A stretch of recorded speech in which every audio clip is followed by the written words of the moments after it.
ایک دفعہ حضور کئی دنوں کے بعد تشریف لائے، سفر کے آثار بھی تھے، اور پھر حضور کا لباس مبارک بھی بہت دنوں سے حضور نے نیا جوڑا نہیں خریدا تھا، پہنا نہیں تھا، شرف نہیں بخشا تھا، تو کپڑے مبارک بھی نبی پاک صلی اللہ علیہ وسلم کے بظاہر بہت پرانے لگ رہے تھے۔ تو حضرت فاطمہ کے ہاں حضور تشریف لے گئے، تو سیدہ پاک نے نا حضور کے کپڑوں کو جھاڑا اور جھاڑ کر کے عرض کی، یا رسول اللہ آپ بڑی مشقت فرماتے ہیں، حضور آپ بڑی مشقت کرتے ہیں دین کے لیے۔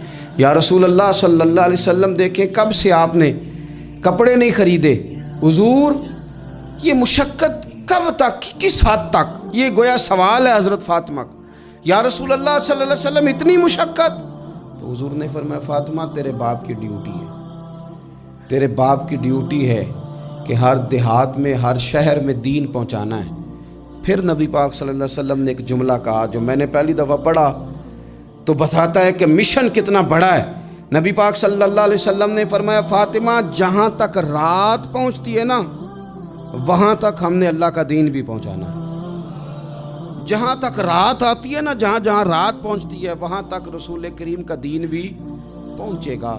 حضور صلی اللہ تعالی علیہ وسلم نے یہ انداز حضرت فاطمہ کو سکھایا کہ جہاں جہاں رات پہنچتی ہے وہاں وہاں دین بھی پہنچے گا، وہاں وہاں یہ دین پہنچ کر کے رہے گا۔ اب آپ اندازہ فرمائیے، اتنا بڑا مشن تھا، اور اس میں سیدہ فاطمہ الزہرا رضی اللہ تعالیٰ عنہ ساتھ حضور کے وقت گزارتی ہیں، ساتھ رہتی ہیں۔ بہت زیادہ آسودگی والی زندگی نہیں، لیکن اس کے باوجود بہت زیادہ پردے کا اہتمام۔ با پردہ عورت کون ہوتی ہے؟ جو برقع پہنے اور سارا گھوم کے واپس آ جائے۔ برقع اس نے پہنا، نقاب اس نے کر لیا، اب جہاں دل کرے جائے؟ نہیں، یہ بھی با پردہ ہے، اس پر بھی کوئی الزام نہیں، لیکن جو اصل با پردہ عورت ہے وہ کون ہے؟ جو گھر سے صرف ضرورت کے لیے نکلے، صرف مجبوری کے لیے گھر سے باہر جائے، ورنہ اپنے گھر سے، وہ عورت با پردہ ہے۔ ایک دن نبی پاک صلی اللہ تعالیٰ علیہ وسلم نے صحابہ سے پوچھا نا، بتاؤ مجھے دنیا میں سب سے بہترین عورت کون ہوتی ہے؟ لوگوں کا اپنا اپنا رویہ ہوتا ہے، کچھ کا خیال تھا کہ جو قرآن پاک کی حافظہ ہو، کچھ کا خیال تھا عالمہ فاضلہ ہو، کچھ کا خیال تھا کہ بچوں کی تربیت ٹھیک کرنے والی ہو، دین جس نے بچوں کو سکھایا وہ بہتر ہے۔ سب اپنے اپنے انداز میں بات کرتے ہیں، لیکن حضور نے فرمایا تم نے میری مراد کو پہنچے۔ حضرت مولا علی شیر خدا فرماتے میں پیچھے بیٹھا تھا، ذرا میں نے گردن جھکائی اور چھپ کے نہ، ویسے بھی قد مبارک بظاہر تھوڑا چھوٹا تھا حضرت علی کا، کہتے ہیں میں نکل گیا، حضرت فاطمہ کا حجرہ ساتھ ہی تھا، جا کے میں نے کہا فاطمہ حضور نے سوال پوچھا ہے، اب میں کس طرح یہ بات کروں کہ مولا علی شیر خدا کا علم؟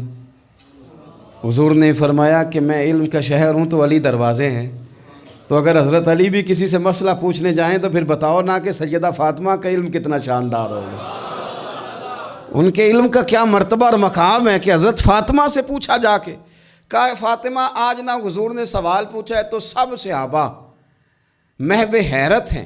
حضور نے پوچھا بہترین عورت کون ہوتی ہے؟ تو کسی نے کچھ بتایا، کسی نے کچھ بتایا، بات بن نہیں رہی، آپ ذرا جلدی سے بتائیں۔ تو حضرت فاطمہ کہنے لگی علی بہترین عورت پتہ کون ہوتی ہے؟ یہ آپ نے غور کرنا لفظوں پہ، کہا بہترین عورت وہ ہوتی ہے جسے نہ کبھی غیر مرد نے دیکھا ہو اور نہ کبھی اس نے غیر مرد دیکھا ہو، وہ سب سے بہترین عورت ہے۔ آپ میری بات پہ غور کریں، بس یہ حد ہے، یہ سیدہ فاطمہ کا پیغام ہے، یہ آج کے جمعے کا میسیج ہے۔ فرمایا نہ اس نے غیر مرد دیکھا ہو اور نہ غیر مرد نے اسے دیکھا، بہترین عورت ہے۔ حضرت سیدنا علی المرتضیٰ کہتے ہیں میں چپ کے سے آ کے پھر صفوں میں بیٹھ گیا، بات ابھی جاری تھی، صحابہ بات کر رہے تھے، میں نے ہاتھ کھڑا کیا، میں نے کہا حضور بتاؤں؟ فرمایا بتاؤ۔ میں نے کہا یا رسول اللہ بہترین عورت وہ ہوتی ہے نہ اس نے غیر مرد دیکھا ہو اور نہ غیر مرد نے کبھی اسے دیکھا ہو۔ حضور نے میری بات سنی تو مسکرا کے فرمایا فاطمہ میرے جگر کا ٹکڑا ہے۔ کہا فاطمہ میرے جگر کا ٹکڑا ہے۔ تو حضرت علی المرتضیٰ کہتے ہیں صحابہ ایک دوسرے کا منہ دیکھ رہے تھے کہ بتایا تو علی نے، تعریف حضرت فاطمہ کی انہیں نہیں سمجھ آ رہی تھی، میرے دوستوں کو تو مجھے تو آ رہی تھی نا، مجھے تو سمجھ آ رہی تھی نا کہ حضور کیا فرما رہے ہیں۔ تو سیدہ فاطمہ الزہرا وقت وصال آ گیا، 6 ماہ حضور کے بعد گزارے پر آنکھوں سے آنسو خشک نہیں ہوئے، اور عجیب سیرت نگاروں نے باتیں لکھی ہیں، حضور کی اونٹنی بھی آ کے نا حضور کے بعد حضرت فاطمہ کے دروازے پہ بیٹھی رہتی تھی. حضور کی اونٹنی بھی، وہ جو حضور کے جانور تھے نا، وہ بھی سیدہ فاطمہ کے دروازے پہ آ کے بیٹھے رہتے. 6 ماہ یوں ہی گزرے. پھر ایک دن حضرت مولا علی شیر خدا کو بلا کے کہا کہ علی بس ایک بات کا خیال رکھنا، جنازہ میرا رات کو اٹھانا. رات کو پردوں میں چھپ کے وقت بتایا ہے، تو اب بھی چاہتی ہوں کہ میرے جنازے کو، میری چارپائی کو بھی غیر محرم نہ دیکھیں. اور پھر فرمایا کہ حضرت اسماء کو بلا کے کہا کہ میرا جنازہ رات کو اٹھایا جائے اور پردے کا خاص اہتمام کیا جائے. تو انہوں نے کہا میں نے حبشہ میں ایک طریقہ دیکھا ہے کہ عورتوں کو جنازوں کو اوپر سے کئی چادروں کے ساتھ ڈھانپ دیا جاتا ہے. فرمایا بس وہی میرے ساتھ بھی کرنا. رات کو ہی جنازہ اٹھا. تو شاید مدینے میں آج کوئی آنکھ ایسی نہیں تھی جو خشک رہی ہو. حضرت عمر جیسے لوگ بھی روئے، حضرت ابوبکر صدیق جیسے لوگوں کی آنکھیں بھر آئیں. سیدنا عثمان غنی رضی اللہ تعالیٰ عنہ بھی ایک کونے میں بیٹھے تھے.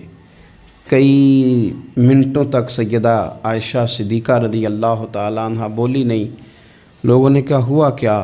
فرمانے لگی آج حضور کی تصویر کی رخصتی کی باری آئی ہے، آج تصویر حضور کی جا رہی ہیں.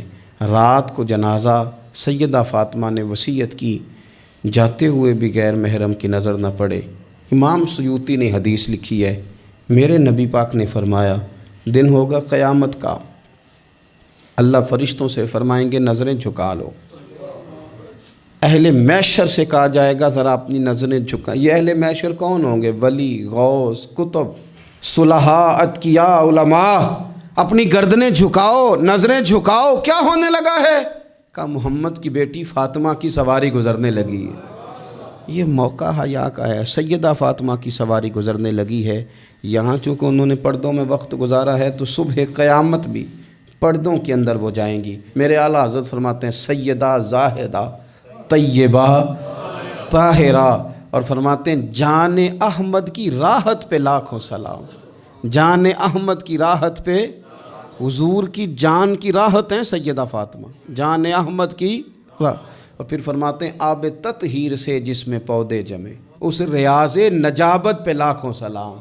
وہ تو پاکیزگی کا باب ہے. ایک تو یہ کہ خوب عقیدت کا اظہار کریں، دوسرا یہ کہ اپنے بچوں کو حوصلہ مند بنائیں، تیسرا یہ کہ سچ کی عادت ڈالیں، چوتھا یہ کہ صبر کا ان کو سبق دیں، پانچواں یہ کہ پردے کی خاص نصیحت فرمائیں، اور اپنے گھروں کے اندر آپ پیار والا ماحول بنائیں، بچوں کے ساتھ احترام والا رشتہ بنائیں. حضور سیدہ کے آنے پہ کھڑے ہوتے تھے. اس طرح کا ماحول بنائیں کہ جس سے اپنائیت بڑھے. اللہ کے حضور دعا ہے اللہ تعالیٰ ان کے صدقے ہماری اولادوں پہ فضل فرمائے.